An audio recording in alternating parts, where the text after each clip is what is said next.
Hello friends, so today I am planning on doing an install video of the Minnkota Deckhand 40. I'm going to be installing it on my pontoon boat. This is not the pontoon specific version, but it should work just fine. I don't plan on removing it from my boat, and I believe the main difference is that the pontoon specific version comes with a plate that makes it easily removable. Just received this in the mail, and I will be putting it together soon. All right, so let's see what's in the box here.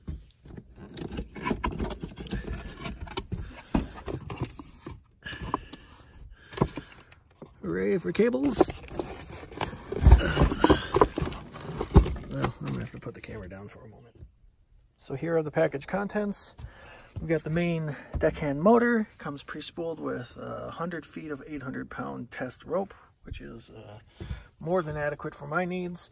Got little battery connectors here. I believe this is probably a connector for the remote. I do have a remote already on my boat. I have another one of these installed in the back. I'm going to be installing this one in the front. Basically the mount and gizmo for pulling up the anchor itself. I've also got one of these little connectors which should connect here on my boat. Comes pre-rigged, so I'll be plugging in the power here, and the battery is located elsewhere on the boat. So the instructions for installing this are pretty much garbage. So the first thing I'm going to do is remove the two casing screws right here and one on the other side. There's also a third casing screw right here next to the switch, so we're going to remove that as well. Now with the case screws removed, all you do is reach down and remove the case. And this is what it looks like on the inside. Okay, at this point, I've had a chance to take a look at this, and the design is almost outright hostile towards people who are trying to install this. I did figure out how to do it. I did see another video on YouTube where another gentleman encountered this and decided that it was too difficult to get to these holes underneath there, because this doesn't come out easily. Fortunately, I was able to figure out how to do it. You will want to disconnect all the wires. I have done that. This is separate now. I highly recommend take a picture of what you have here, what you have here, and what you have here before you do it, so all of your wires can go back into place. The next step, we're going to go ahead and remove this bar. There's just a Phillips here and a Phillips here, so we'll remove that. And then the next steps get a little bit complicated, but I'll show you how it works. Okay, so I've removed this crossbar. I just put the little screws back in and the little washers just so I don't lose them. The next part is what I would consider to be the tricky part. Down here we have a couple pieces that basically the only way to get this out is to be able to slide it this way. You have various pieces in here that prevent it from sliding. So the first thing I'm going to do is, there's a little pin right here. It's got a rubber grommet. When I first did this, this rubber band, it's not so much a grommet, this rubber band was on the back side, so if yours doesn't look like that, that's okay. I'm just gonna reach in there, push it all the way through. Sorry for the bad video here. But I'm gonna reach in and just pull that pin out. Eventually, okay, the pin is out. Remember, this allows this to slide this way a bit. Now that's still not quite far enough to get this whole mechanism out, but just going to take this and put it aside so I don't lose it. Okay, so if you try to take this out right now, it is not going to work.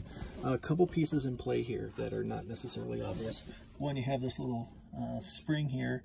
It's on a kind of a little metal spike, for lack of a better word, that holds this in the position. It sounds like it kind of activates a switch or something along those lines. Oh, the switch must be right down there between the black and the white there.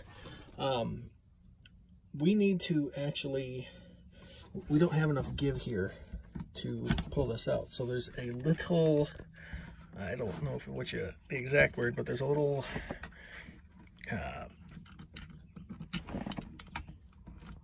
ring right here that is in a groove right here in this axle. You need to pop this out. I can't do that while I'm holding the phone, but look for this ring, pop it out. I just use a screwdriver. That will give us enough wiggle room to remove this whole section here. So I'm gonna go ahead and remove that and start the video up again.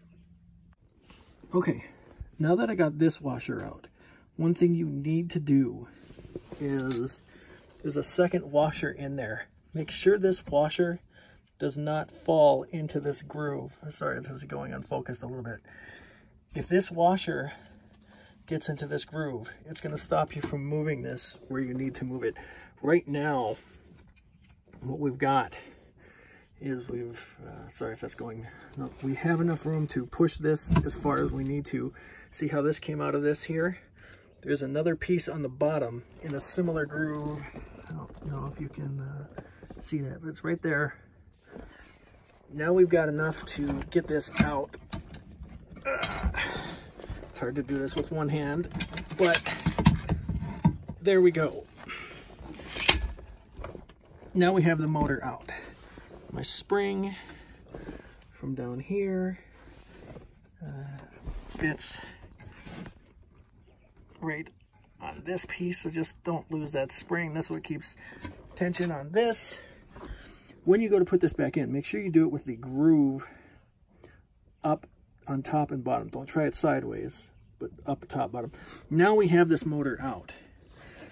Now we can mount the bolts as the instructions say. There's no illustrations, but I'm going to put a bolt here, here, and then what I'm going to do is the davit here, in this particular situation, goes in like this. I got to get these holes here lined up. Sorry for the garbage camera work. I just don't have a tripod, and I'm on a rocky boat, and I suck at this. Anyway, I'm going to do that. Then we're going to be able to put everything back in and mount this the way it's supposed to be. Okay, so now I have the mount and the davit connected where they're supposed to be. There's an overlap here. This is the back set of holes for the davit overlapping with the front set of the holes on the mount itself. There are these 6 rubber washers or grommets that are sitting there that will go underneath here. Right now, I don't have a drill bit that will get me all the way through with all of this stuff in the way, so I'm going to drill a couple starter holes, take this off, finish the holes, put this back on top of the rubber grommets, and then I'm going to need to get down underneath and I'll push the bolts through, then get down underneath and just tighten the washers and the nuts. I said nuts. Anyway, I will do another update when that is completed. Yay! Okay, I do have the 6 holes drilled through the floor. I will admit that did pain me a little bit to drill holes in the floor of my boat, but the bolt does fit through just fine. Ta-da! It's in there. So I'm going to place these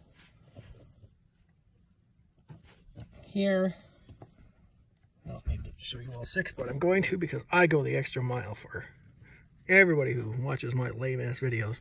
I'm going to go ahead and take this, plop it on there, put the bolts in, and then fasten from the bottom, and then begin the exciting process of remounting that. So, yeah. Alright, got the bolts in place. They are not secured from the bottom, but they're at least going to make it less likely that this whole contraption will just fly off into the water. The next thing I'm going to do is I'm going to pull my boat in a bit closer to shore, get in the water, and start putting on these exciting washers, and I'm going to say it again, nuts. So put those on, and then put everything else back together, hopefully. Whee! Okay, I've got the nuts and washers installed on the bottom. This is quite secure. Now, the intimidating task of getting the motor back in. Before I put the motor in, I'm going to reattach the wires that I disconnected. Okay, wires reconnected here. I was able to get the motor mount in actually a lot easier this time than I anticipated. What I'm going to have to do here next is I have to grab this little washer, move it over here past this little gap. Okay, success there. And then the next thing I'm going to do is reach over here and do a horrible job with the camera whilst I do that. There we go. This piece is going to go hopefully into that little groove and not into that big body of water. Once that's in, I'll put the crossbar back in here, reconnect these cables over to here, and hopefully start making more progress. Okay, now I have that little lock ring thingy in. Next thing I'm going to do is take this spring and pop it back in over here. It's actually not that difficult. Considering everything else, that's not so bad. At least it wasn't last time I tried it. I can't do it holding the phone, so okay, the spring is back in. Next piece is this. Basically stops this from free spinning. So this has to line up at there's a hole here, there's a hole through the spindle here. It's gonna line up through there, so it won't fit if you don't line it up correctly. So that's what I'm gonna do now. It's easier for me if I put the rubber kind of on the rubber side on the top instead of the bottom, but do what works for you. Okay, I've got that pin in place now. This doesn't freely spin. I'm gonna put that little crossbar back here and then begin putting the cover back on, and we'll see how that goes. Okay, crossbar is in, rope is going to go over. I'm just going to reconnect these over here, get the cap back on. Then I'm going to test this real quick as well, make sure the electronics are working the way I expect. And then we just have to tie the anchor on. What an adventure. Okay, now for a test. Got this in the down position, hooked up to a battery. Don't worry, I have a better solution in mind. Just haven't implemented it yet. But with enough force, it works. If I switch it to the up position, it pulls. So this is functional. Sweet. All right, finally with an anchor actually on. Anchor down. Anchor up. A little bit noisy, but it will do. Oh, I have my winch on now. I do have a second set up in the back of the boat. That was installed for me professionally. I decided for 1/4 the cost I could try to install it myself. Looks like that worked out. Let me know if you have any questions. I'm not going to beg you to subscribe. I don't really care. I hope this video is useful. I'm sure there are other more useful, more exciting videos on YouTube, but hopefully this helps somebody.